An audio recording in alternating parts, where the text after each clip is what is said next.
Assalamualaikum and a very good afternoon to all. Thank you so much for joining us today. It's been a while since we had since our last Web of Science training session, which was in November last year. So in the first place, today we are glad to have Miss Kurinji Malar from Clarivate to conduct a refresher session on Web of Science. In this 1.5 hour session, Miss Kurinji will brief us about Web of Science and the new functionality that we may not be aware about. Yeah. Okay, today's session will be recorded and we will send you a copy of the recording after the session. If you have any question, please type them in the chat box. The question will be addressed by the speaker during the presentation. So without further ado, over to you, Miss Kurinji. Thank you, Puan Sharifah. Thank you for organizing this session, yourself as well as Puan Fatima. So, and for the participants, welcome to this session. So, I believe some of you have used this platform in the past. Some of you might be new. Some of you have used it, may not have utilized the features and the functionality of this platform. So today I will take you through from the basic to start with the searches, to analyze the content, to even look at some of the researchers' profile and so on. So, but before we go looking at all the Web of Science features and functionalities, or how to maximize the use of these collections, I will take you through how you can use this platform, or what are the steps for you to verify so that you are not, you are able to find the most trusted journals and so on. So just keep yourself away from the predatory or untrusted journals, or untrustworthy journals. And I will take you through that before we going into the Web of Science platform itself. Yeah. So I'm going to go off video just to save the internet bandwidth. But if there's any question, then later on I will be back on the camera. Yeah. So let me just go off video. Okay. So I believe some of you might be familiar with me because I have done this session on PQDT, I think somewhere in the month of July or August. So some of you might be familiar, but for those who are new, let me share a very brief introduction about myself. So my name is Kurinji Malar, and you can address me as Kurinji. I'm the customer education trainer for ProQuest, which is now part of Clarivate. And I have worked closely with many of the academic institutions across Southeast Asia. Been in Clarivate, ProQuest Clarivate about 3.5 years. And of course, I'm based in Malaysia. So if you have any questions in either in Bahasa Malaysia or in English, please feel free to post it in the chat panel, or if you can unmute your speaker, you feel free to do so, yeah. Although usually we keep the Q&A session towards the end of the presentation, but in this session, just feel free to send your question as and when you think you need to share some information, or you want to ask something, just feel free to do so. And as Puan Sharifah mentioned, this session is scheduled for 1.5 hours. So if we may need to take short break, maybe probably about 2 to 3 minutes of break in between if needed. Yeah. So let's move on. So we have a quite number of learning objectives to achieve towards the end of the session. So what will be your key takeaways? So your first thing is, when you come to this platform, hold on, let me enable. So you will need to know, okay, why that I need to use the Web of Science. So in this current environment, there are lots of new journals being published across.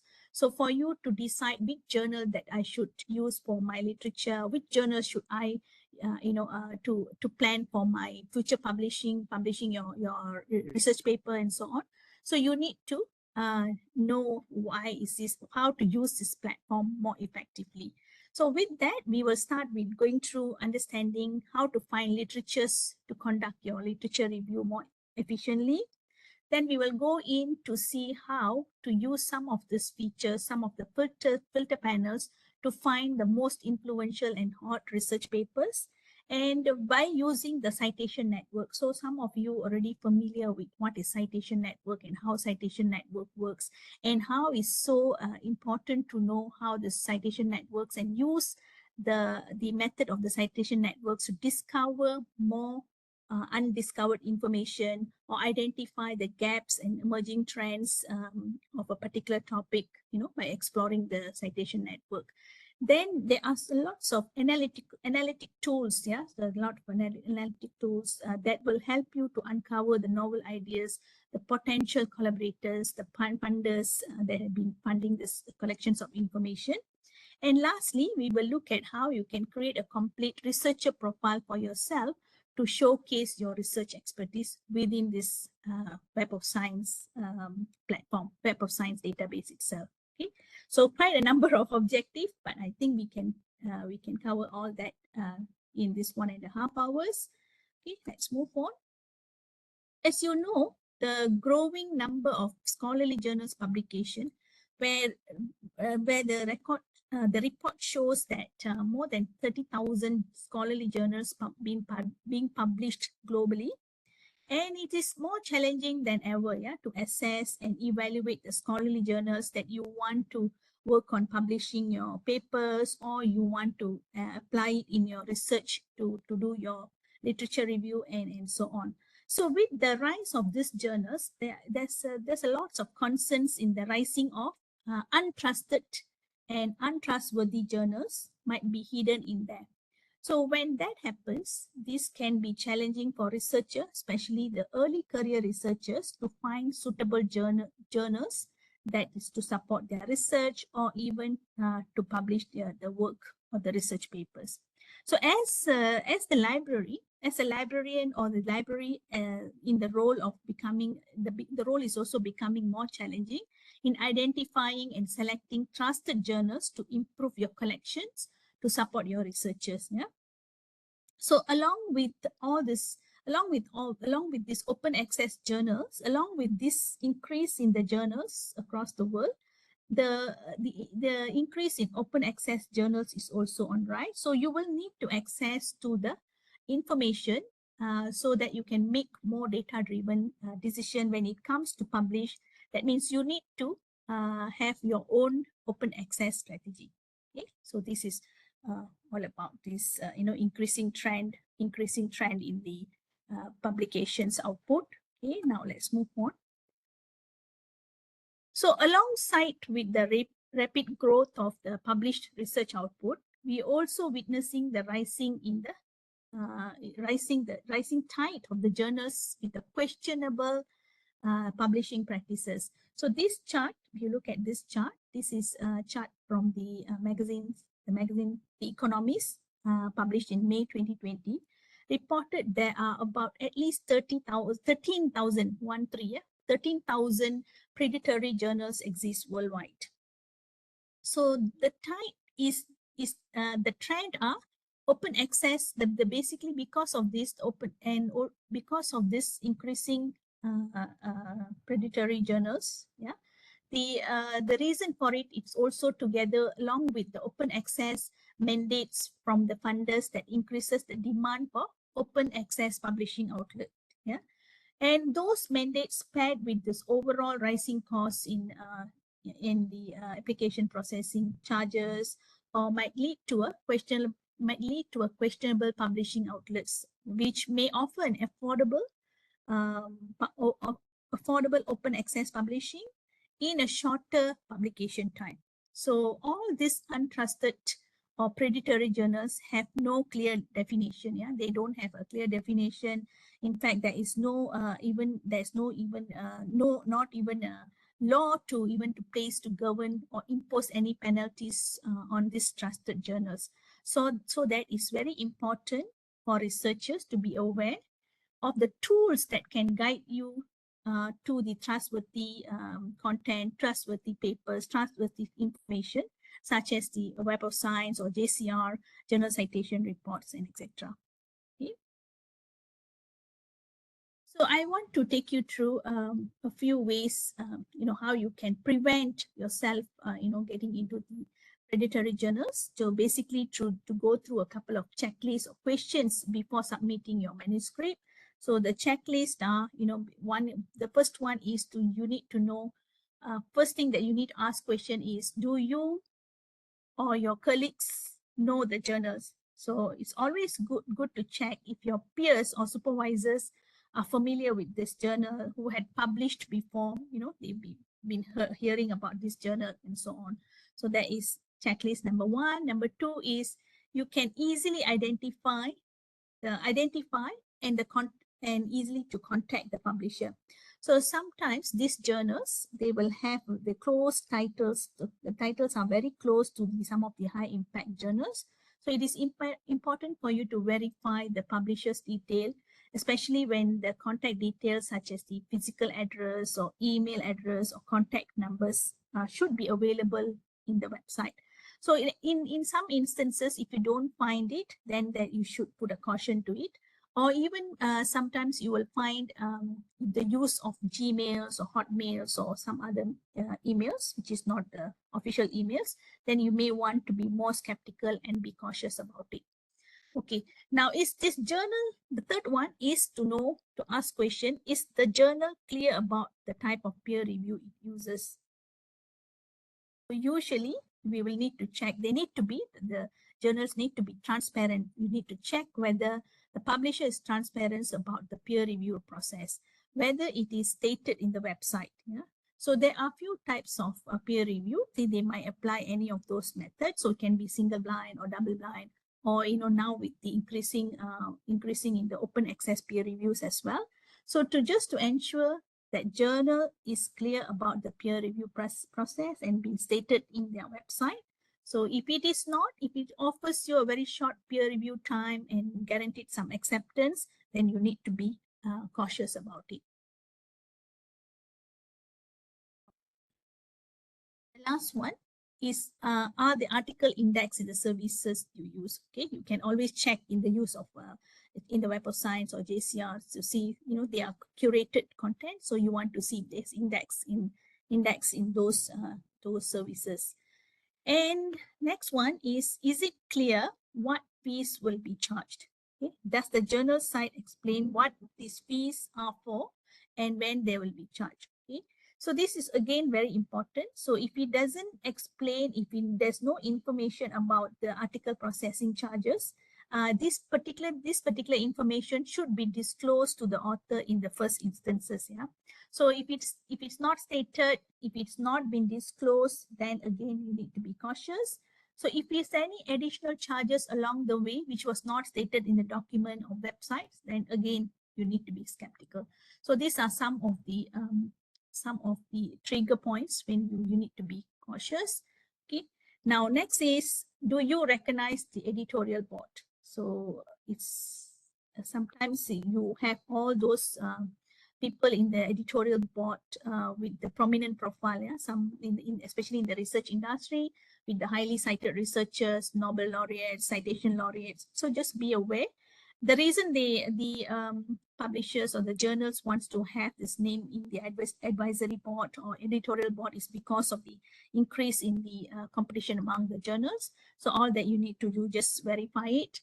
And lastly, is the publisher is a member of a recognized industry initiative? So for example, are they belongs to the Committee of Publication Ethics, or they are, being, if they're open access journals, are they listed in the Directory of Open Access Journal, DOAJ? So we need to know whether they are part of it, or if they are also part of any other standards, yeah, publication recognized industry initiative. So if they are in part of the standard or part of the initiative, then then it's okay. But otherwise, you may need to be cautious also. But looking at all this checklists, it can be in your mind just to go through the list. But with your time constraint and the urge to publish your papers during your research journey may not permit you to do such thorough work. Yeah, you cannot be going through every single journals to do checklists thoroughly and verify it yourself. So it is important for you to rely on curated resources such as Web of Science or even JCR and so on. So this basically not only will save your time, but will also allow you to focus on doing more of your research than worrying about, about the journals. Okay, so let's move on. So with that, if you look at the Web of Science core collections, core collections information. So on my left here is basically the core collections. So the core collections are basically curated content, curated by Clarivate, where you have the first four, the Science Citation Index Expanded, Social Science Citation Index, Arts and Humanities Citation Index, or Emerging Source Citation Index. So the first four indexes, basically they are journal collections under the journal collection. Then we also have conference proceeding citation index and books citation index. So these are called Web of Science core collection.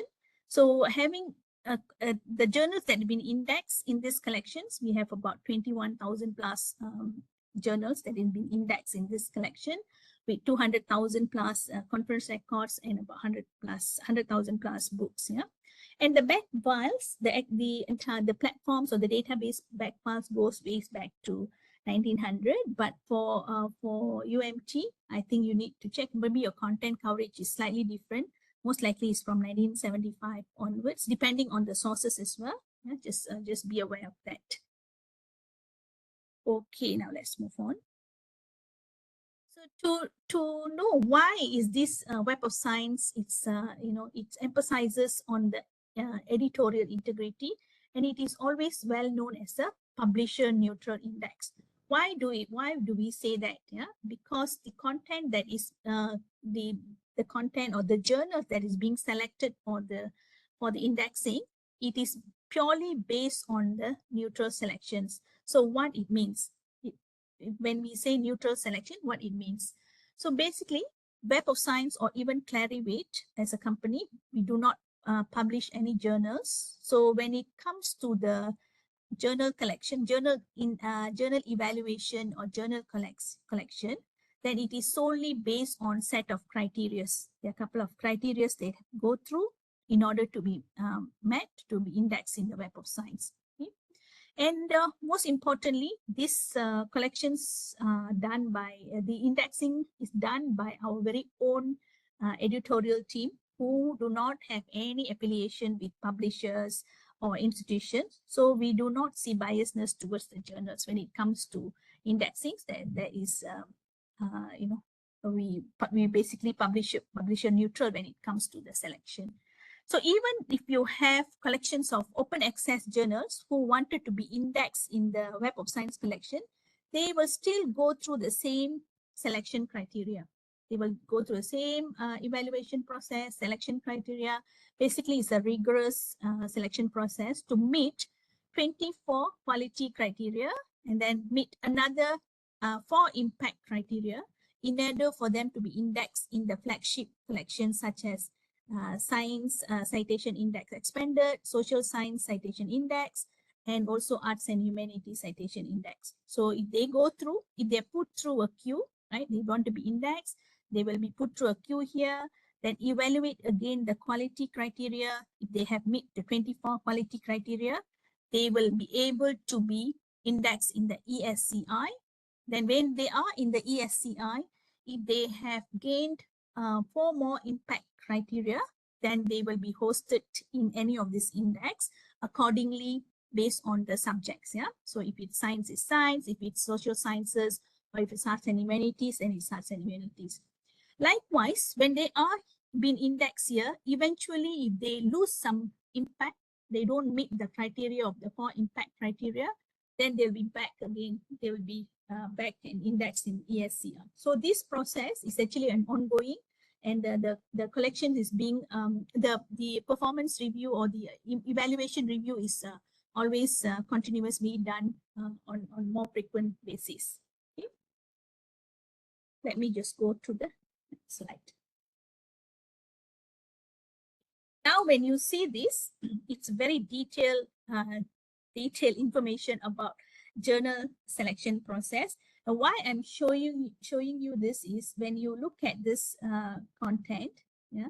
So it's basically this is a graphical explanation how we select and classify the content accordingly, and goes through a couple of processes, right? A couple of phases or stages when it comes to selection process. So if you look at it very closely, so you will see some of this criteria that I talked about earlier. We did talk about, you know, when it comes to the checklist, we talk about some of the checklists that you need to focus on. So if you look at that, you will see that in this selection process, or in the journal selection activity along the way, you will see there is the presence of the peer review policy. So make sure that if they don't have some of this peer review policy, or even the content, or even the access to the contact details, they don't even pass through the first stage. Yeah? So this is how it goes through. Then we will look at some of the other criteria, such as the editorial affiliation details, or editorial board composition, peer review evidences, and also more selection criteria is actually basically done before it is being indexed, even in ESCI, or even to some of the flagship indexes. Okay? So this is where, if you notice, you will see that basically when this curated content, Web of Science, already done all the actual work that you need to do a quick checklist. So basically, if it is curated in Web of Science, the content is all trusted. Everything has been curated with the strictest criteria and a rigorous selection process. So this will help you to avoid, getting into the potential of the in publishing in predatory journals, or even the untrusted journals. Okay, let me just move on.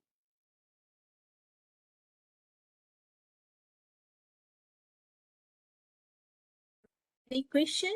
Feel free to ask if you have any question. So then now, if you have question like, okay, now I know I have Web of Science, but how do I find journals that is indexed in Web of Science itself? Very quickly, if I don't get into the Web of Science platform, how do I find the list of journals that has been indexed in the Web of Science or Journal Citation Report? Okay. So for that, you can use the master journal list. Hold on, let me just share with you the URL. Okay, this URL is can be publicly accessed. It's open access. Hold on. So it's an open access. So if you already registered with Web of Science, if you have your own credentials, create an account with master journalists with using the same credential that you have used for Web of Science. Yeah, just use one set of credentials. So when you go into this master journalist mjl.clarivate.com. So once you go into that, you basically can type in and say, okay, I have this list of journals that I want to know, or this is the journals that I want to know, whether it is being indexed in Web of Science and indexed as a what citation index it is, right? So if you want to find out very quickly, you can go here, type in the journals, and then it will give you information about the journals. Okay, and this master list is being updated on a monthly basis. So if you have new journals being indexed in Web of Science, then it will be appearing in the, sorry, is there a question? Okay, no. So if you click on the downloads, you should be able to see the updates. Yeah, so I may not go into the detail of this master journalist, because you can explore that later. What you need to do is just type in the journal's name, then you get information, or you can go into the downloads. I will take you through that in the slide later. Okay, just go to the download. Okay. Now, what information that you can find, what level of information you can find in the master journalist? Yeah, so you basically have information about whether or not these journals been indexed in Web of Science or JCR. That's it. If you want to know more about the metrics such as the journal impact factor or the journal impact factor quartile or journal ranking, immediacy indexed or half-life cited index, this information only available in JCR. Yeah, it's only available in the journal citation report. So I think you at the moment you may not have yet. Hopefully you will have it soon. Yeah, so that's a question from Fabian. Yes, you need to sign in. So just create an account, just log in, create an account. So when you create an account, create it with the credential that you have created for your Web of Science login. So leave it, synchronize it basically. You just have to sign in here.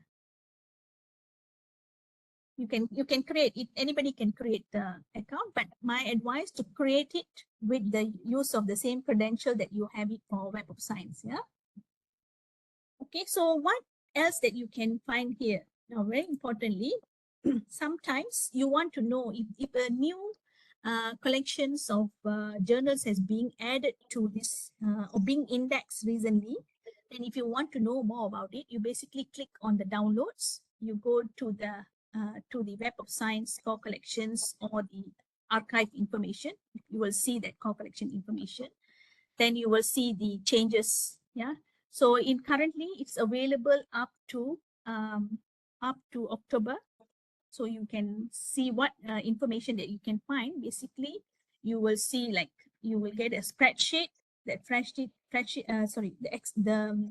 the Excel sheet will have all these legends, yeah, basically to say what is accepted means. If I say editorial delisting means what is all about. So production delisting, what is it? Yeah.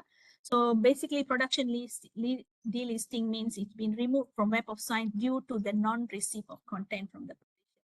You can see there are new journals titles being accepted recently in the month of, let's say if it's October, it's October.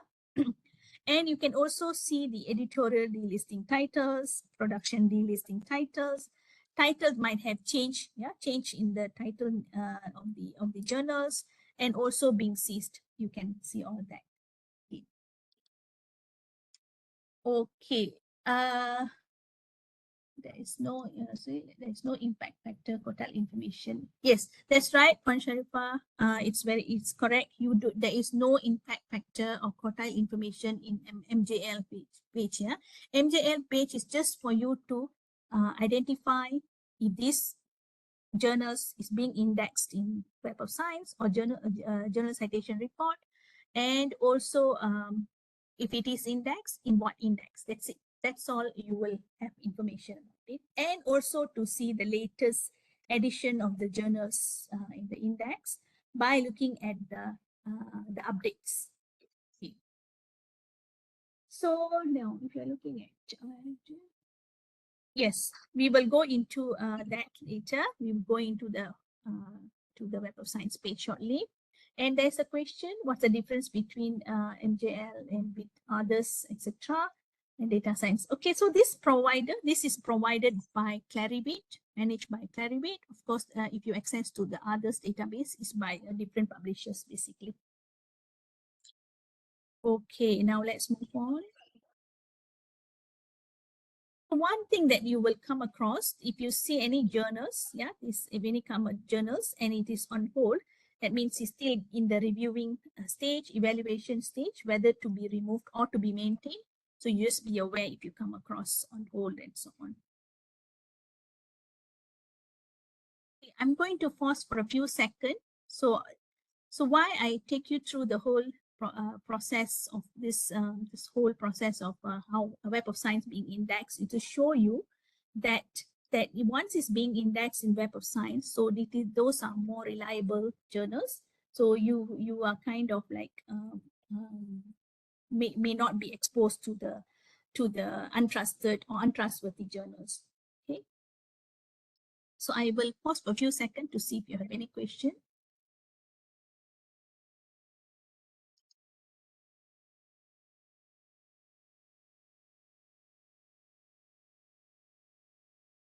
Okay.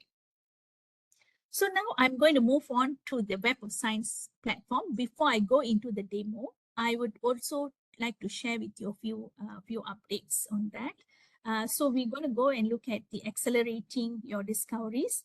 Most importantly, we want to look at keywords. Search is easy, but often less robust than you think. So most of us are very familiar with use of keywords, but if you want to maximize the use of the citation databases, or like the Web of Science database, then you need to understand actually keyword is not as robust as you think. Okay, why I am saying this is because let me just go in. Because Web of Science is a citation database, so it's basically a tool that will help you to discover information or literatures from the ideation phase, from looking at ideas, doing your proposals and the time, from the ideation phase to problem formulation, to literature searching, to data evaluation and analysis, to interpreting the information, finding a journals to publish, along the whole entire research process. It is a tool that a researcher must consult. Yeah. And why we say that is, if you notice, when you start your search, for example, whenever anybody wants to start a search, either in the database or in the open web, all of us, we will use a search keyword to start with. To start with, we will use a keyword to find for information. So when you enter your information in a Google search engine or in any academic database or even in Web of Science, Web of Science database, you will find some desired information. You will find some related information, but there are some limitations and or challenges when you're using keywords, because you will find the discovered the information, the desired information, but it may not be as comprehensive as as you expected.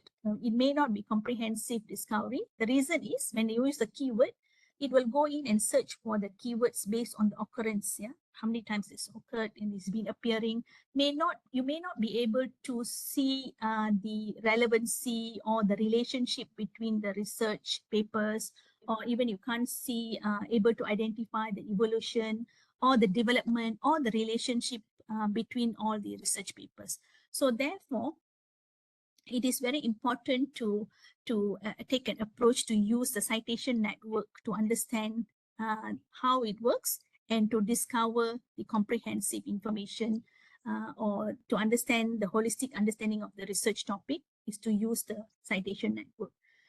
Okay. So citation databases like Web of Science basically will be able to allow you to explore those relationship between the papers. Okay, now I move on to just take you through for those, some of you might be early career researchers. So a citation, I'm sure you know what is citation. Is there a question? Okay, no. Okay, a citation basically is a reference to other published materials. Yeah. So a citation index is a database that captures all the references. So if it captures all the references of the items, that will allow users to easily establish which later documents cite which earlier documents. So you're able to see the relationship within the documents, the relationship between the research, or the relationship between the research domains. Okay? So basically what it means to you, the citation index, using a citation index will easily find older or newer related papers, or you may also uncover the undiscovered papers in the past. Okay? So that's how it is important to you. I will move on to the next page. I will take a few seconds to explain this. This is very important because the entire Web of Science database is all about exploring the citation network.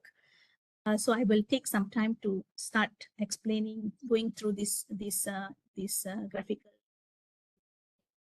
So whenever you start a research, you probably have a key term in your mind. You have started with your keyword search in Web of Science. So once you have identified some of those papers which you think is relevant or could be spark some ideas. So like, for example, when you're searching, you find, let's say you found this paper which was published in year 2012. This is something must be very relevant to you, and it sparks some ideas, so you keep to this paper. So when you have a quick look on this paper, so you are looking at it as a seed paper, originating papers. So you want to use the citation networks to uncover the undiscovered content or information that was not discovered before. So how do you do that? Is basically you look at the cited references. So on your left here, there is cited references. So when you see cited references, so these are papers that has been published papers used as references for the 2012 papers.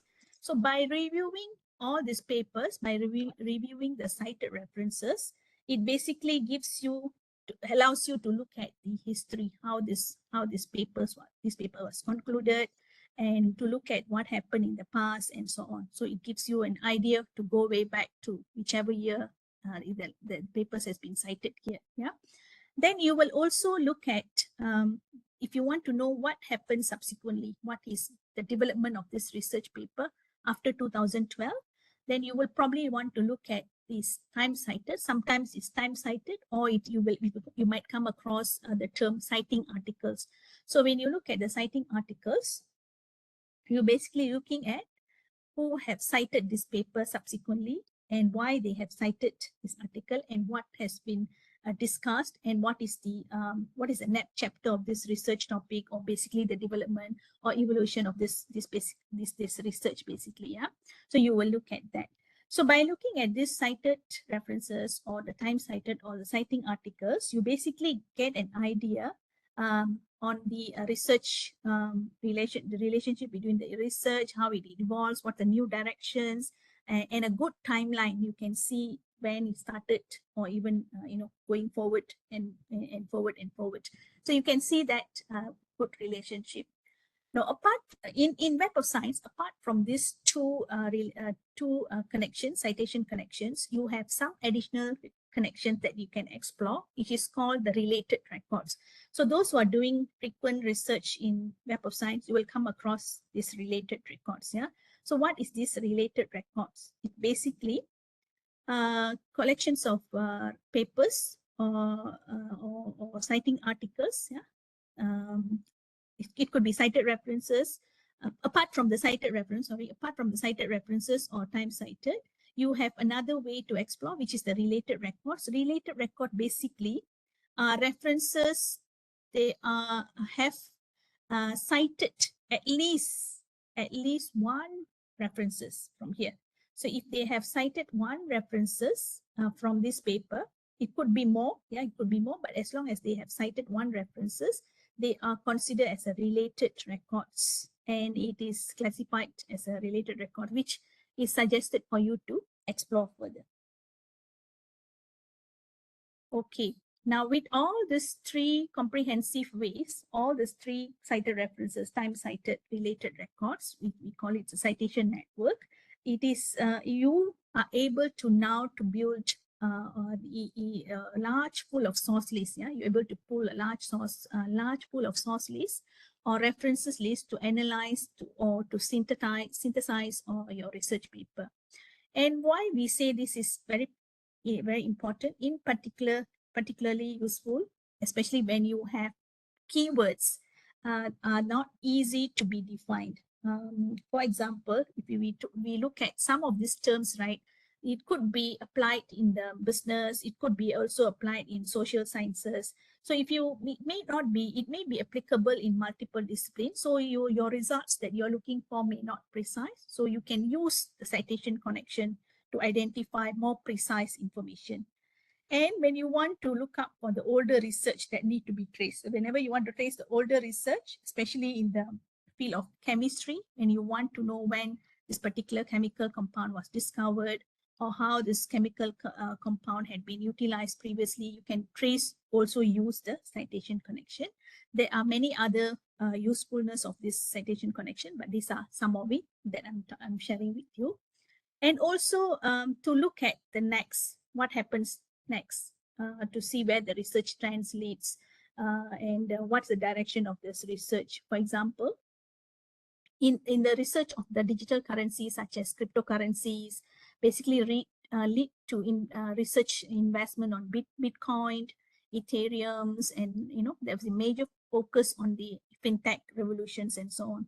So that is to see what's happening subsequently, or what's the new direction of that research. So now, once you understand this, when you go into your platform, it's much more easier for you to discover those information. So these basic concepts of the citation network, and this is how this whole citation Web of Science was built to support the research communities, to identify gaps, to identify the undiscovered information in the past, or to identify trends and etc. Okay, so I'm going to go into the just pause for 1 second to see if you have any question. Okay, I don't see any questions, so I'm going to take you through the live demo. So how to access to the Web of Science from your institution, from your library portal. So basically go into your library portal, go down all the way to my resource, the e-resources. Okay, so if you are accessing through the IP within the campus, of course, you can go through this. But if you're accessing to the out campus, then you can go through your login to your Easy Proxy. Yeah? So if you needed to be entered your credentials, you enter that accordingly. Once you have entered, then if you go into any of these social sciences or even science and technology subjects, as you scroll down all the way, you will see there is a Web of Science database. You can see. So you can access through the in campus as well as off campus. You just follow the instructions accordingly. So once you have clicked on it, you will come to this page. Hold on.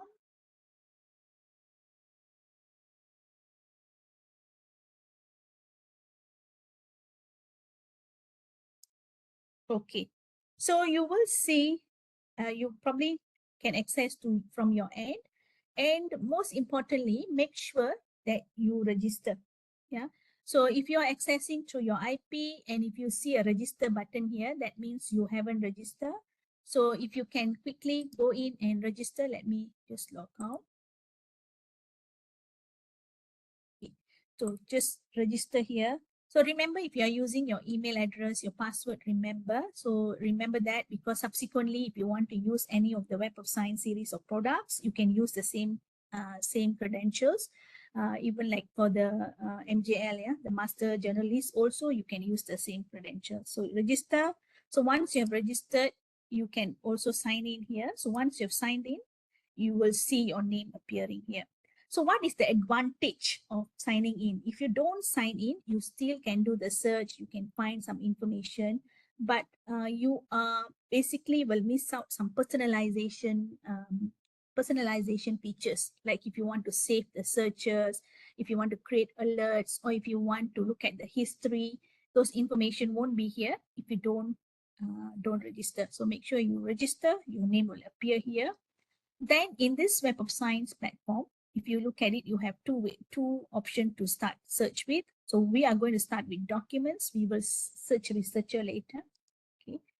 Now you will see slightly different than what you've seen in your screen. Yeah, I have this beta, smart search beta, but you may not have. Not to worry about that.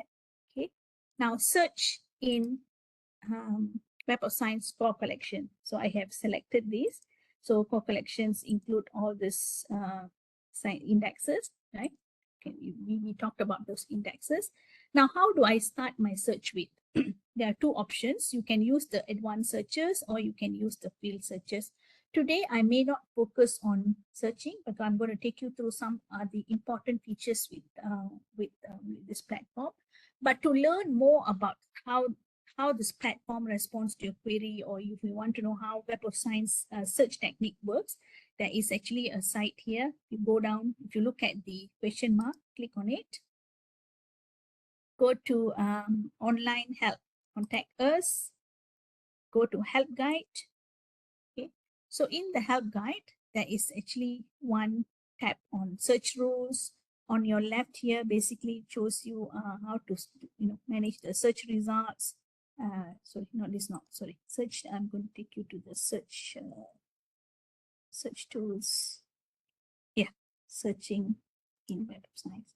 So you can search, document search, reference search, and so on. Search tools, the search rules, the spelling variances, the operators, and so on.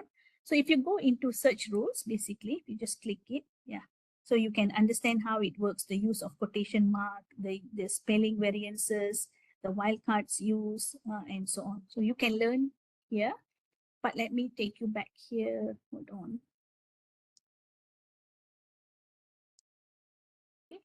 So it's field search. That means if I want to search of keywords, I can use all fields. All fields means you want the key terms to appear any part of the documents, but topic means there are specific part of the document. So if you select topic, on your right, you will see it searches at the title, at the abstract, at author's keywords, as well as keyword plus. Yeah, it searched through that particular segments. Okay, now if you want it searched by title, if you are given references, you can go into title and search it. Or if you want to search by a specific institution, you can use affiliation, and you want to search your institution's research output, you can do so.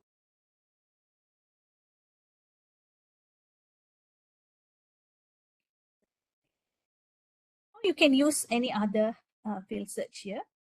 Okay, we focused on for the keyword search, we use the topic search. Yeah? So let's say if I want to search on a term called marine debris. Okay, so here you go. This is what I want to search. So basically, it's actually looking at marine and debris. So if I want a phrase, I can put in a quotation mark. But to show examples, I'm not doing so. Just search it. So you get like quite a number of results, all talking about marine debris in the title, in the abstract, and so on. So if you want to refine, if you have more additional terms, even if you don't have it in your mind, you only know this is the broad topic that you want to search. You don't worry about it. Here, there is actually some key terms which has been suggested algorithmically, yeah, by the AI. It has suggested some keywords to add. So you can either say, yes, it's about marine debris, but is it marine litter, or is it to do with microplastic or plastic pollution? Just go on and see what else, So it gives you a suggestion. So with that, you can even always add this additional key terms here just by clicking on it. Or if you want to add other key terms, so if you want to say pollution, you want to see marine pollution. So you can also see what are the options that you want to see. If you don't find it here, you can search, get the suggested keywords to do so, yeah. You can use these keywords. I'm going to use microplastic. So microplastic, whether you want to be included, should be or not, should included, or it must be included. You have three options. One is should include, one is must include, one is do not include. But here you want it to must include. Then you will search now.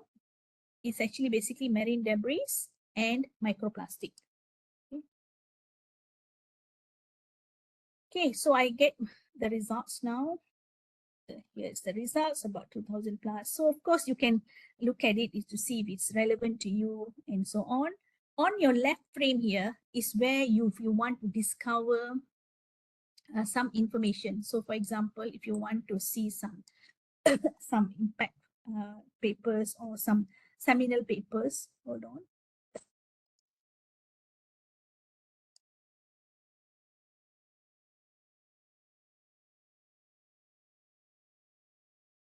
Okay. So you may, I'm not sure, Shalpa, do you have the highly cited papers? Do you have the access to this? I think we don't have. You don't have, right? Mm-mm. Okay, no worries. So I just wanted to confirm that. So don't worry about this. I just want to share with you what it means. But if you don't have, don't worry. I show you another options to look up for some information.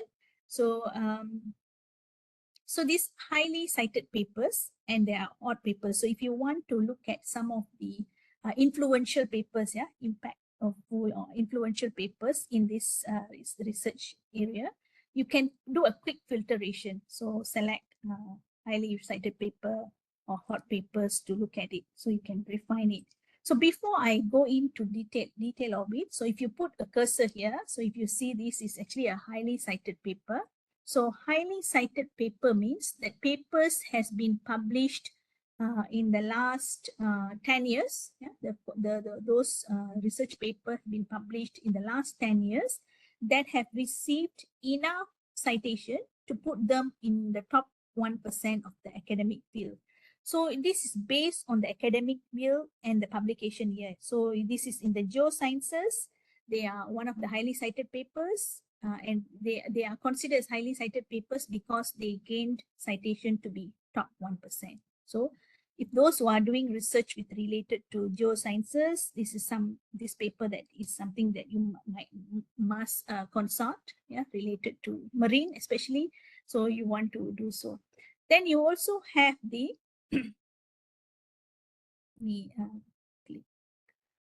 clear this and show you the hot papers. Now, what's the difference between the hot papers and highly cited papers? Hot papers, um, they are basically identifying papers who are in trending, they're emerging, because it is a newer papers where basically it's been published in last 2 years. Sorry, yeah, if you see, this is the hot paper. So it's been published in the past 2 years, which has received enough citation to be in the top of 0.1% in the papers in the field of geosciences. So these are also, again, some influential papers that you can access to.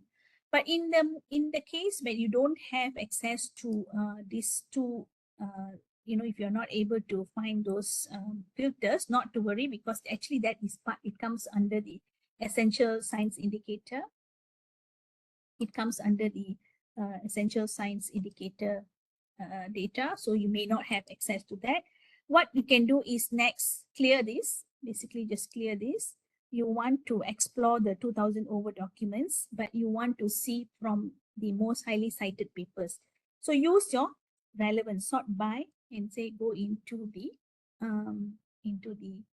citation highest. I think most of you are familiar with this. Just go in citation highest. So you get the most cited papers on top and subsequently goes down, yeah, accordingly.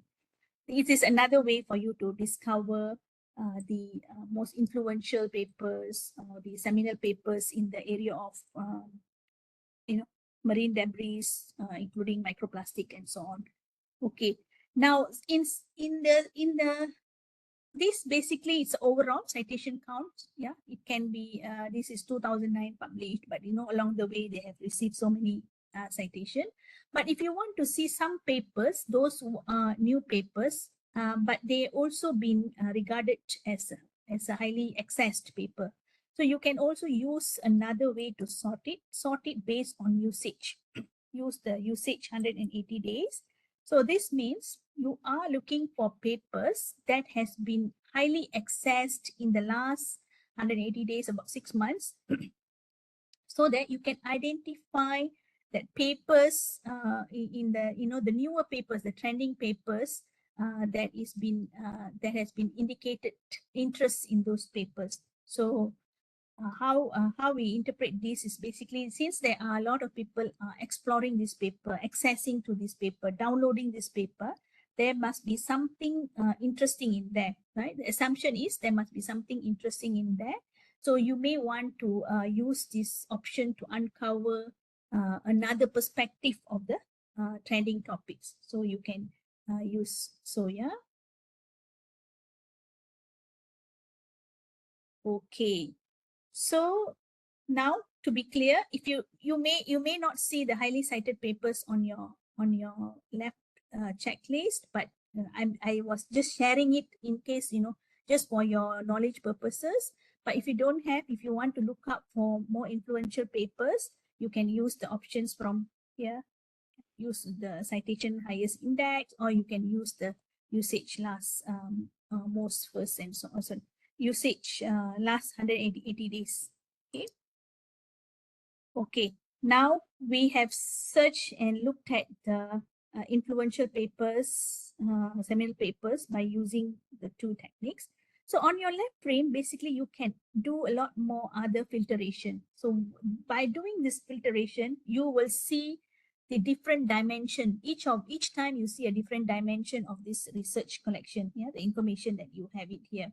So you can see from looking at it, the document types. You can also select last 5 years of content to analyze. You can also go in and look at, this researcher has contributed 42 papers in this particular research, in this research domain. You want to explore, if you want to looking at want to collaborate with this researcher, or if you want to do some other activities, you can explore it. And very importantly, as you know, Web of Science, it is categorized in the 254 categories. These categories, they are based on the journal level. So if the whole category is based on the journal level. So if the journal is more on discussing about environmental, then it's been they've been categorized under the environmental based on the journal level.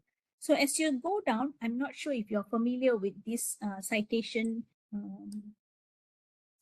topics, which is actually quite new.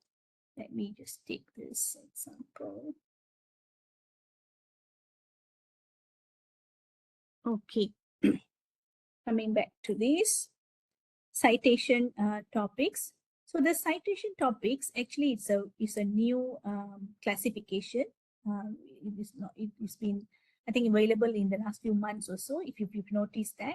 So we have classified based on citation topics. Citation topics are at the article level. Yeah, it is at the article level, and it was classified based on looking at the co-citation of the documents. So when the documents are co-cited frequently, so they start forming clusters. So then it's being classified accordingly.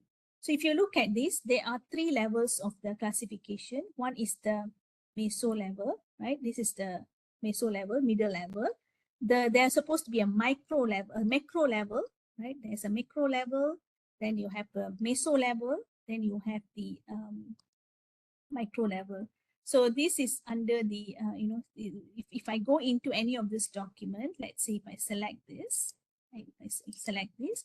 If I want to know what is this category about, so just go into that article. So as you scroll down, that you will see this has been classified under the agriculture environment as a macro level, right, based on the articles.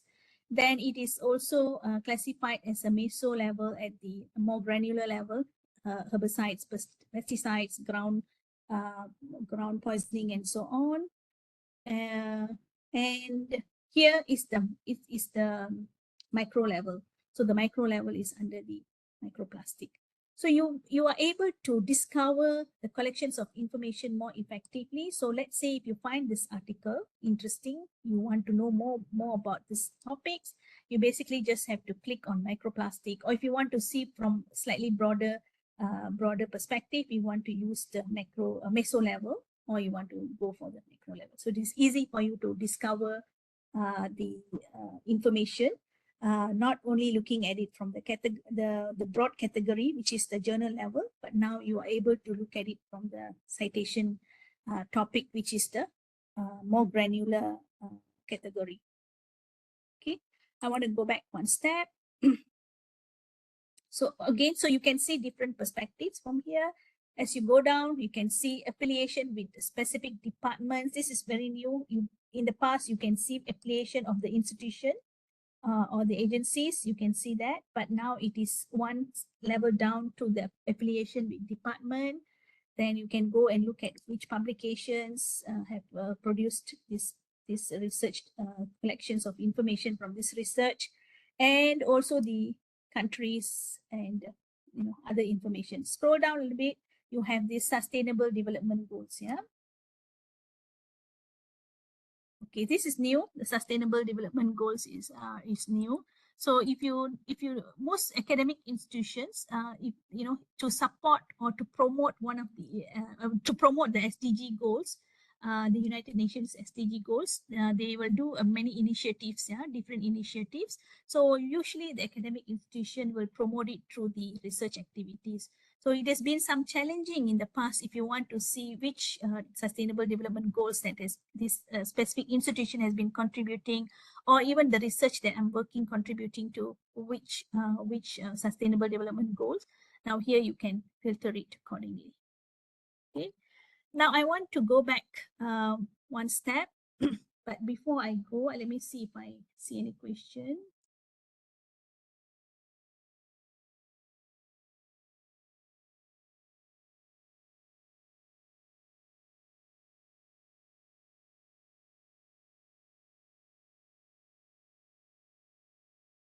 Okay, there's no. Okay, now whatever that you do from here earlier, we will see one dimension, right? You click, you refine, and you see one dimension. But if with a very quick click of the this analyze results, right? If I want to analyze the entire results, you just click on analyze results, then you can very quickly to see the multiple dimension of this the multi-dimension of this research. So if it is been default with Web of Science category, so if I want to see from the from the affiliation who are the institutions has been involved in this research, you can have a very quick look. You can also change this to show 25 at one go. If you want to collaborate in future, let's say if you want to find collaboration, or if you want to work with the authors, you can do so. Just a minute. Okay, so these analytical tools, the analyze results, the analytical tool is a very, very powerful feature. Yeah. So whenever you if you do your research, you always have question in your mind when you perform. You always have question in your mind. Like some of those questions can be like, you want to see who are the authors. Quickly, you want to see who are the authors who involved in this research, because this research closer to what you're doing. So you want to see who had contributed, who are the authors that has contributed to this publication. Then you want to identify some of the institutions. You want to see who are the affiliations who have contributed to the set of content, who are funding, most importantly, who are the funding agency has been providing funding for this sets of research. And also if you want to see, okay, if I want to publish in this the topic that I'm working on, which publications has been publishing, right? Publishers, you can either go by publication titles or publishers if you want to. So you just click on publication titles and so on. So you get an idea. So with asking this question, you get a quick answers. Yeah? By exploring such questions, you are able to get answers very quickly by just clicking one click. You're able to find answers like, who are the prolific authors in this research area, who can I collaborate with in this research area, who are the leading researchers, a leading institution in this research area. It can how to collaborate with them to whether it is they are international collaboration or whether they are local collaboration and so on. So that is very quickly you find even journals that has been publishing in this research, or even funders that have been involved in this research, and also journal titles so that you can submit your manuscript. So you find a lot more quick, you find quick answers to your question that you have been asking by coming to this platform. As you scroll down, you will see the same information. Now it's in the more tabular format, with the record count. And you can say, okay, I would like to analyze selections of information within this publication title, Marine Pollution Bulletin, for example. You can refine it and explore it, and you can do another level of analysis, just analyze the results. Not only that, if you scroll down, if I'm interested in knowing this particular author, let's say go to here, author. and I want to know more about this author. So just click on this author, view the records, and you can analyze further within that. Yeah, you can analyze the records. So you can go multi-layer analyzing, analyze and then analyze and analyze and analyze. You can go level by level to analyze this information. So that is why I would say this is the power of the analyze results, analytical tools in this research, in this Web of Science platform. Okay, now next one is we have seen analyzed results. On my right here is next one. Let's assume you are doing this research and you want to do a proposal for your funding. Then you need to justify and say, yes, this research is, bringing in more citation. There's been citation has been on the increasing trend. There are a lot more publication is on this research topic and so on. So to do so, what you do is you just go into your citation report. Yeah, let me just go into the citation report. Before that, I just want to see if I have filtered anything. Okay, leave it as it is. So to do a citation report, if you have results more than 10,000 results, you may not be able to do a citation report. You may not do so. So what you always do is refine it to keep it below 10,000 so that you can run the citation report. So in this case, it's much more easier to run the citation report because it's already, hold on, I don't want to, okay, now it's better. So, okay, so this is about marine debris, marine debris with the microplastic as part of the search as well. So you can say that this total of the publication, that is about 2,000 plus, you can analyze it further. Then you can see who are the citing articles who have cited this information subsequently, how many times have been cited. So there's a matrix on this collections of information. And you scroll down, this is a very good image to show. There is the citation is on a increasing trend. You can see it's increasing on a sharp increase here. And of course, for 2023, not yet. So this is something that you want to show. There's this particular research. Basically, there is a potential for this research, or to show this is it's still relevant, is promising, and so on. So you can use this chart as your evidence to put up your proposal for your fundings or any other proposals. Yeah, so this is one way that you can do. But if you're doing from the institutional perspective, you can do so also to say, okay, from the institution perspective, this is on a rising trend, and a lot of publication, the output has been on an increasing trend as well. So you can do so. That I will show you how to do that on the institution level. So right now it's more on the research papers, collections of information based on the domain. You can do at the author level as well, your researchers level as well. Okay, now I just go back one step. So we have seen how we can utilize some of those main functions, such as the quality of journal. Okay, so the quality of journals, okay, let me show you. Let me just go back one step. Okay, this is the quality of journal is very much related to journal citation report, right? ACR, but let me see. I just leave it like that and look at this. So if you have access to the JCR, then if you basically just click on this source, right? If you click on this source, you will see the journal's performance, the performance of these journals when it comes to the impact, the quality. So in this case, you can see this journal, it has 56. Journal impact factor is 56.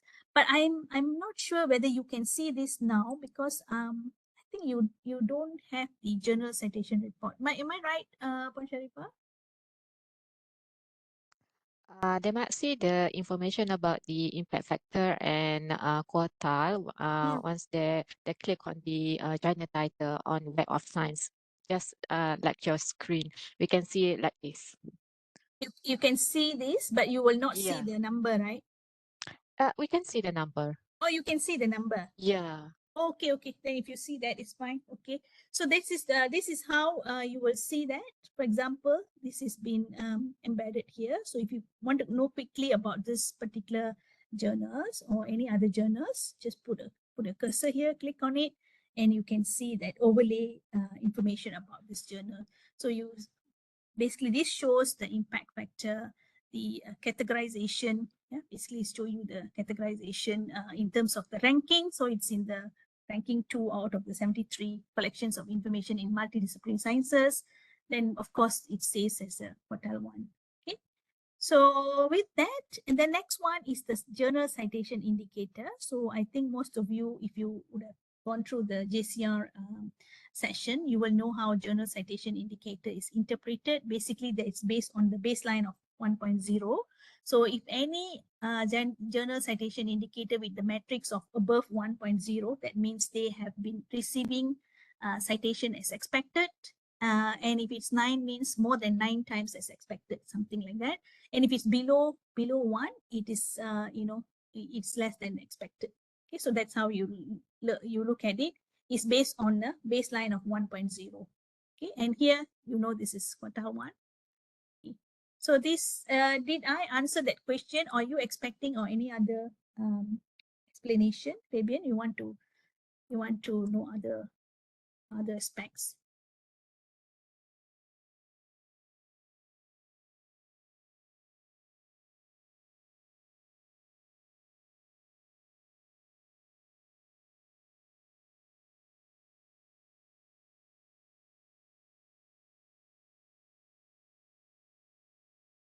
Okay, the journal impact factor, there is a way of the calculation is basically based on the citation receipts and the number of articles, citing articles to be, it depends on the number. So I think so far I've seen up to 60 plus, 60 plus, but it's not a percentage. Yeah, it's not a percentage. It's basically a number like this one. This is not a percentage. So to learn more about it, actually you can go to the, if you click on it, it will take you to the journal citation reports or the site where it explains how this is being calculated. Okay, there's a way to calculate that. Okay, now I'm going to go back one step because I came back after there's a question on quality. So let me come back here. Okay, so now I'm going to show you, if let's say by looking at this, by now you have identified some of these papers that you want to analyze further, keep in your folder called mark list. So you select those results. Yeah, this right now I've selected 4, and you can add it to your mark list. So what is a mark list? Is your own folder. So you can create a mark list. So remember, you can only create the mark list if you have registered. If your name don't appear here, you may not be able to create one here because it is a personalized feature. So if I want to create and say, okay, I want to do research on marine debris. So for example, I just create and say,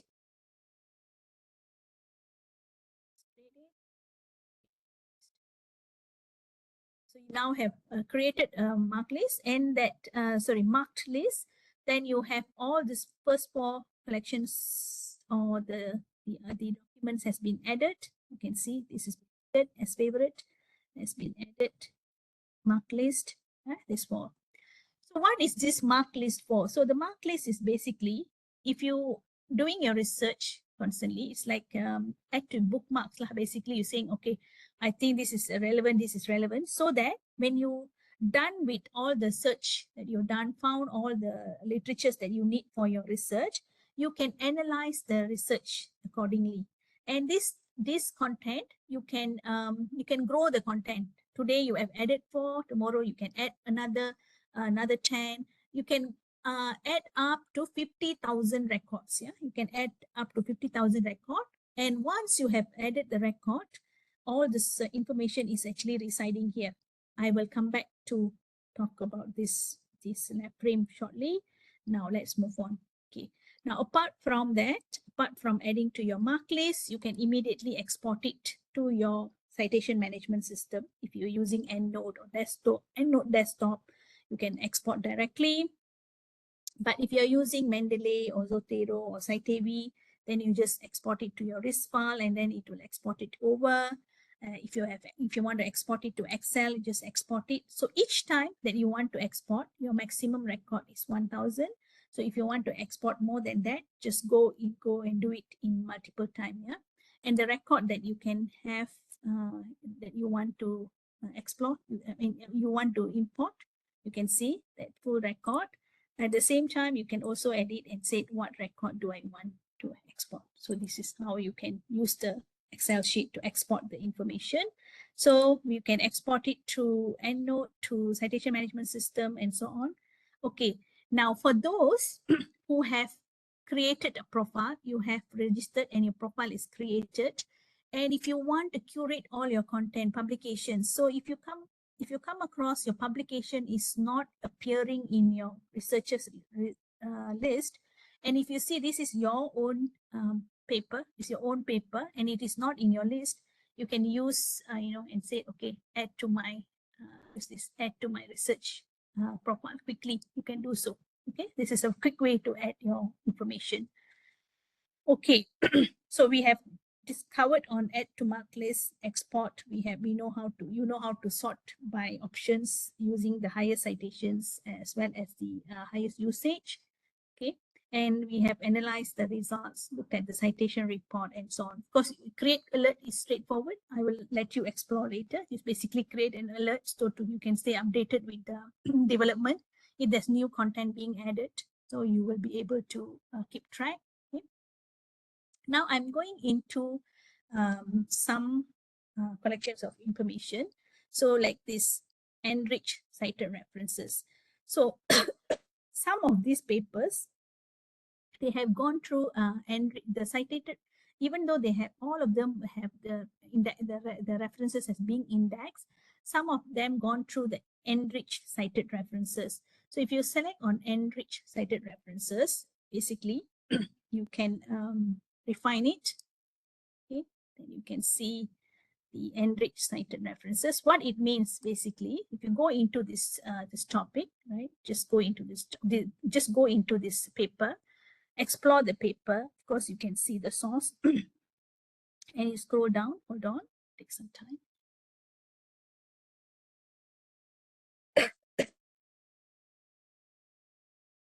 Okay, here.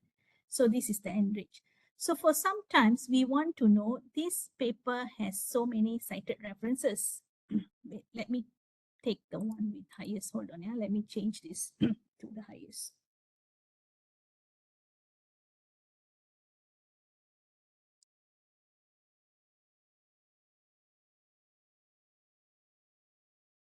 Sorry, let me just select this, enrich cited references, and 71 references. Okay. So if you know that it has 71 references, cited references, and if we want to know where is these cited references being cited in the full text of the article. So if you go into enrich cited references, okay, this only show most of it has been cited in the references. So if I go back and look at another article, let me show you another article, another document.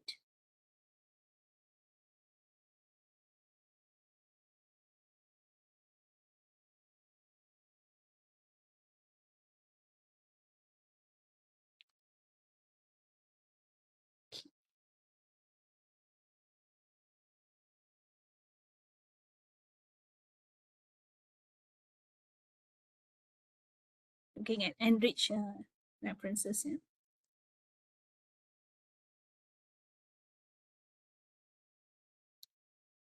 Okay, it may take some time, but wait, loading. Okay, but it's okay. Some of it is not written. Sometimes you can see a few layers. Some of it is mentioned in the introduction. Some of it is at the method and methodology part. Some of it at the discussion. Some of it is the results page. Some of it is conclusion page. So you want to know where is the site references being cited. So if you just put a cursor here in each of this dot, it says, okay, this particular citation has been cited. I think this is in the intro level as a background. So if you click on the in-text mention, it will take you to the citation itself directly. So why is it important is, sometimes we know it's been cited, but we want to quickly understand why is it cited, what is the intention of the citation. Then this diagram will help you to understand about the topic more holistically. Okay. Now this particular paper itself, so hold on, it's a bit slow down a bit, hold on.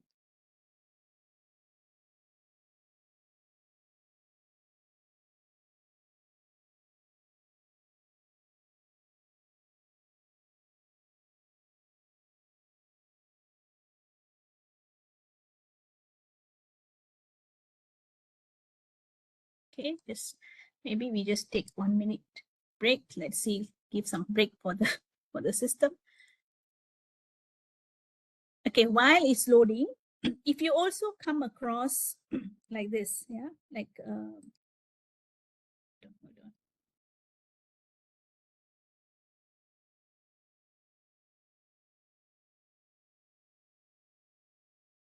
It's already enriched. Okay, so let's take this page. Okay, so we have seen the enriched cited references.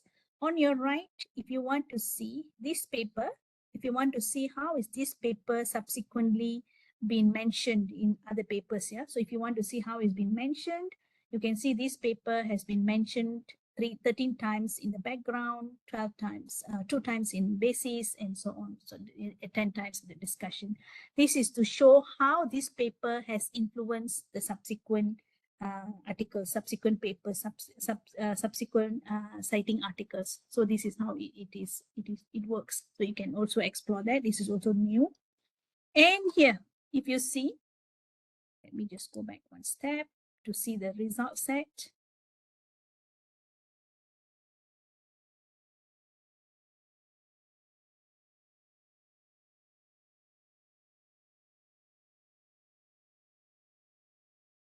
Okay. So those who are familiar with the EndNote Click, you can download the EndNote Click. Yeah, so it's an extension. So wherever it locates for the PDF, it will populate at the page, like EndNote Click. So that means you can view in the PDF directly. And if you have access in your collections, you have collections from ProQuest, if it's available in this platform, and it will also auto detect, okay, it's available in ProQuest platform, and it allows you to view the content in the ProQuest platform. Same goes if you have access to the full text in the publisher side and so on. So there are many ways that you can access to the full text from this platform. If in the past you don't get to access, now you can see, there's a view full text here. There is a view full text from ProQuest. You can also see view full text from EndNote Click and so on. So to do so, make sure that you go to the products, install the EndNote Click, and enable the extension here. Then you can see, you can click on it and view the PDF directly. Yeah, you can do so. Okay, now coming back here. So we have covered most important part of it, but remember the very important diagram that I showed you is the citation network. So if I want to discover how is this particular paper has been cited subsequently, and I want to analyze further, I can go into the citing articles, or if I want to look at it as how many times it's been cited in other databases as well, you can explore it here. And if you want to see the cited references, the references that are cited in this paper, you can also analyze it further. And the related records. If you have missed it, you just go into the related records and it shows you that this article, this particular record had shared 18 references with this one. Okay, related to this, had shared 18 references, 18 shared references. So which means there are definitely some form of relationship, some form of some kind of connections between this particular document or the record with this one. So you can also analyze it further.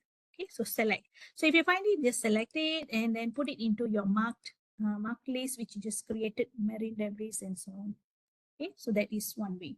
So now I want to go in to see very quickly. I think we may need a little bit more time. Just give me maybe about another 10 minutes. Maybe I should be able to summarize it very quickly. Okay, researchers. We can explore the researcher, right? So if you want to collaborate, if you want to know about this researcher, just click on here and explore the researcher's profile by viewing the profile here. Okay, so you can do so. But what I want to do is I want to go into the researcher's profile here. Okay, so if you have registered, your profile will appear at the bottom. You can see this is your recent researchers, your latest alerts. And if the system will recommend to you according to your paper, this recent research history, or if I've added mark list, right, it actually will recommend to you some papers that related to your research profile. Okay.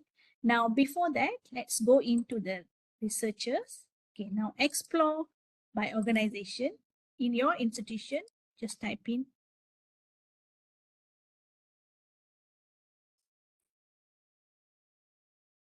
Now you can quickly look at the researchers within your institution, right? Those who have claimed the profile, those who have unclaimed profile. There are two types of profile. If it's a claimed profile, you will see a tick. Right? You can see, yes, I have claimed this profile. So therefore, it's I can curate and add more publications or add whatever information that I want to keep my profile updated. You can do so. Or if you see that unclaimed profile means you will not see a tick here. So that profile needs to be claimed so that you can curate that profile. So this is a curated profile. Let's look at this is Prof. Lam's profile. Let's see. Okay, right. So you can see the whole profile with the published name, with the organization that you have worked before, and also the subject categories that you are working on, and the awards, the previous awards that you have done. This is the top reviewers awards. So if you have received highly cited awards, also can be listed here. The ORCID IDs and so on is all listed, and the number of papers, the documents that you have authored, including some of those papers which is not indexed in core collection. So if it is not available in core collection, then you can also add them in here, right? If you find that articles, you can add it to your profile. On my right, you have all the researchers metrics, yeah, performance metrics, from the publications in Web of Science to time cited to citing article to being cited in citing patents as well. So if you to view the citation report, you can either go into citation report or you can open the dashboard. Okay, so in this dashboard, it shows you it's on a sharp increasing trend, the citations, and increasing trend in publication output. And then here, this author impact being plot. So usually how you perceive the author's performance is based on the H index. Yeah? H index is just one number.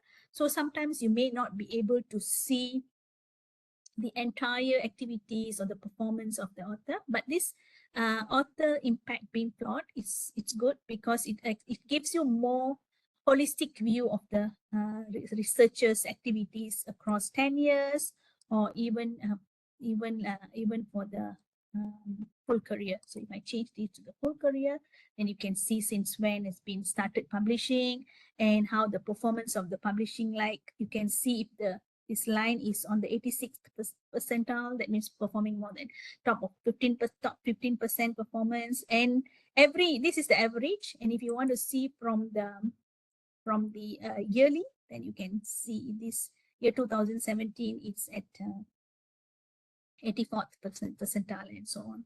So why is it important to look at this is to show you, it you can see Prof. Lam has been active in the last few years. Yeah, and if you want to collaborate with someone, this is a good indicator to show, okay, this researcher has been, been active in the past few years, and if I were to collaborate, this is the right timing. Sometimes H index may not explain that, but by looking at the author beam plot, this will show you, is the right, even though they, it comes to subject, it is something that is relevant to you, but you want to also see more information about the research author profile itself. Okay, so this is author impact beam plot. As you scroll down, you can see where have you made impact across the world, where it shows where your citation appears across the world. You can see the map. I won't click now because it may take some time, but you can explore that later. Now, how do I keep my profile updated? Okay, so you need to claim, right? You need to claim the profile. Once you have claimed the profile, you can always make sure that you keep them updated. So before that, there are some new features. You can, once you have updated, you can just copy this URL, share it with whoever you want to share this. Yeah, you can do that. Or you want to add alert when it comes to, if you want to see if there's any publication being added, or if there's any of your publication receiving citation alerts, you can also create alert. And on our left here, so this is where you can keep all your profile updated. So if you see there's a profile, before I go to profile, so remember we have marked list we have created. If you click on the marked list, so here is all your marked list. This is the my marked list, right? Marine debris. You can add, you can subsequently add, manage, change, and so on. So this is where you access it. And the profile. Okay. So at the profile, you can edit your profile. Okay. So this is my profile, change photos if you want to, have your published name, organization history. This is very basic. Then the publication preferences. I would say if you have not toggled this to the right to enable to receive automatic core collection and preprint records. Yeah. So that means any time if your publication is being added to Web of Science, you want them to be added to your profiles automatically.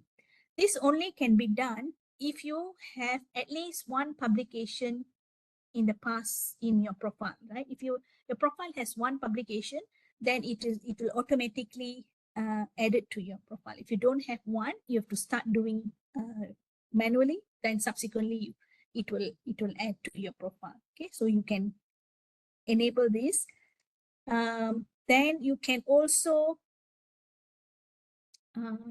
indicate your peer review preferences. Yeah, you can indicate your peer review preferences. Basically, you say I'm available to review, I'm not available, and so on. You want to whether you want to expose your information, that you can do so. And lastly, if you already have an ORCID ID, if you want to sync it, basically you just click connect, sync it.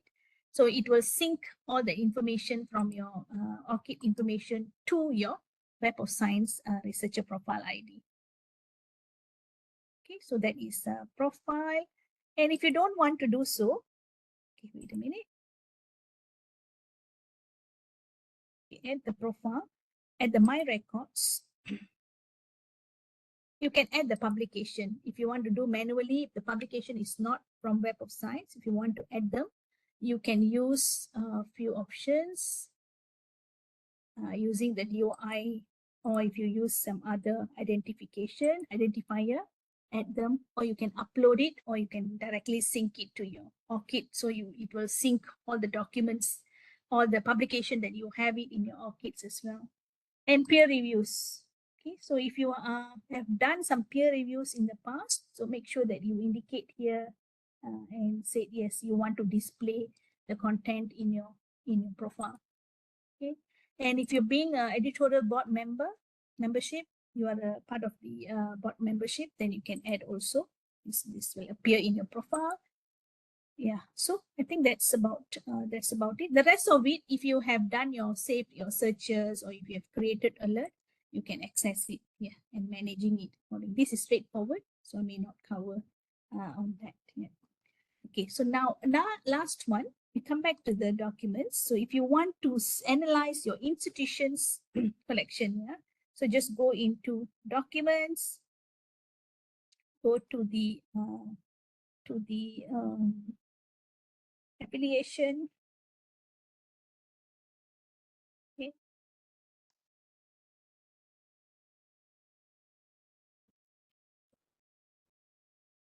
So this collections of information is, I think, way from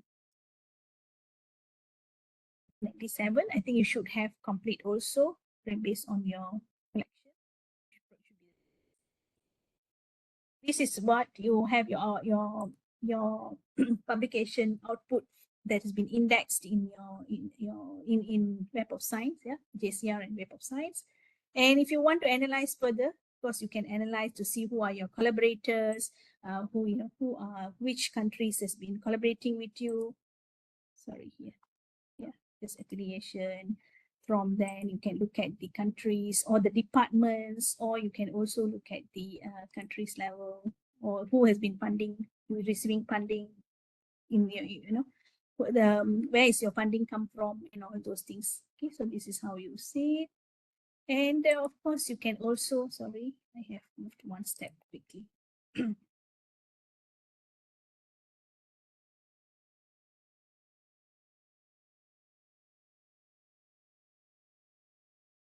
Just a minute, yeah. Okay, just go back to here, just search it. And also looking at the citation report. Okay, you can see that.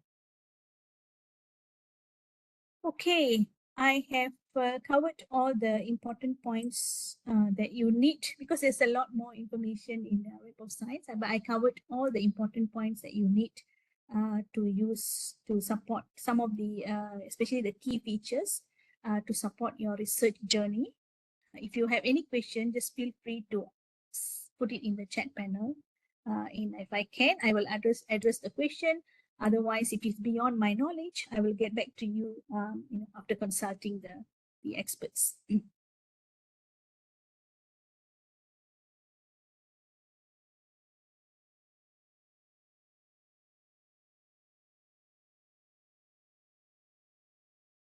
Okay. Okay. The question is, how you're asking, how can I identify peer-reviewed journals? Okay.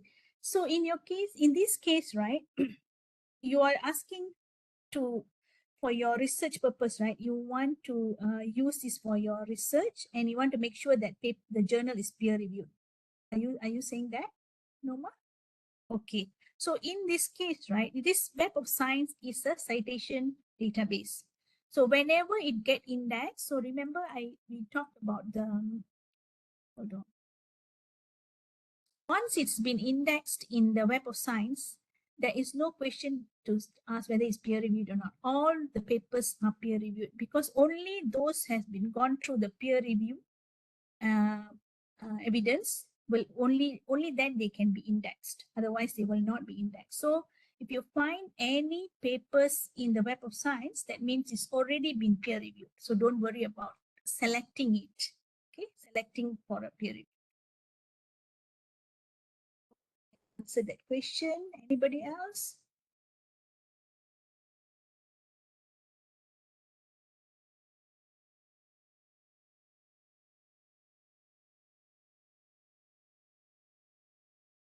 Okay, if you don't worry, I will be taken a bit longer time, but I know it's a very important information that I wanted to share with you. If you have any question in future, you just feel free to email to me at kurinji.malar@clarivate.com.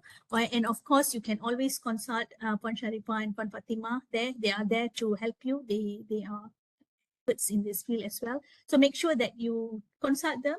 If you need it, then you can put me into a CC if you have any other. Just to share with you, and before I forget, there is actually a question mark here, gives you the current product updates if you want to know new product updates and so on. Or you can also go to the training. There is actually a site, Web of Science. Essentially, you can enroll it. There's a training portal that you can learn about the collection of information and so on. So go into the training portal. So you just have to sign in. You just have to sign in, and for training portal, you don't need to. You can see that getting started with Web of Science, just click on it. The recording will play accordingly. Yeah, it's actually a certificate of completion is provided, and others information if you want to find here. So you can go and explore it. And the Web of Science Essential as well, that trainings here. And I already shown you about the help guide just now. Okay, so explore this. So with that, I now would like to end the session. Hopefully we can do the next round in the 2 parts, so we have more time. Okay, thank you so much for your time. Look forward to see you all soon in any other sessions. Okay, let me also share the post-webinar survey link.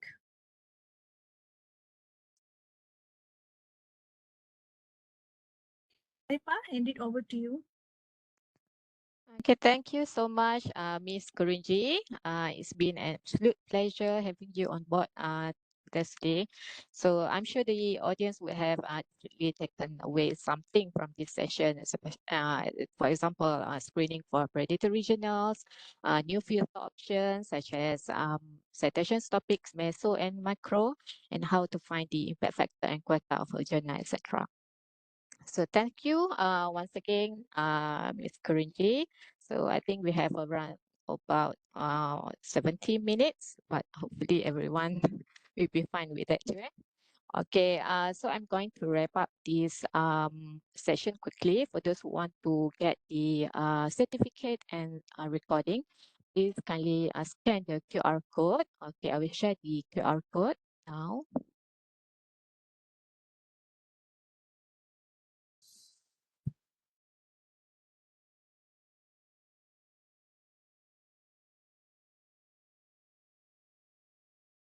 Okay, can you see the QR code? Or click on the link that Puan Mazlina has posted on in the chat box. Yeah. Okay. So if okay, there are a few questions and it would be great if you can complete the form. So don't forget to fill out the form that Miss Kurinji have shared with us too. Okay. Okay. Then okay. Thank you so much. We'll see you all next time. Thank you. Thank you, Puan Okay. Thank Sharifah, you. Puan Fatima, and to the participants, thank you so much. Even if you learn 1 or 2 things today, that's good enough because I think it will lead you to the next level of learning. So thank you and have a great day ahead. See you all soon. Okay. See you again.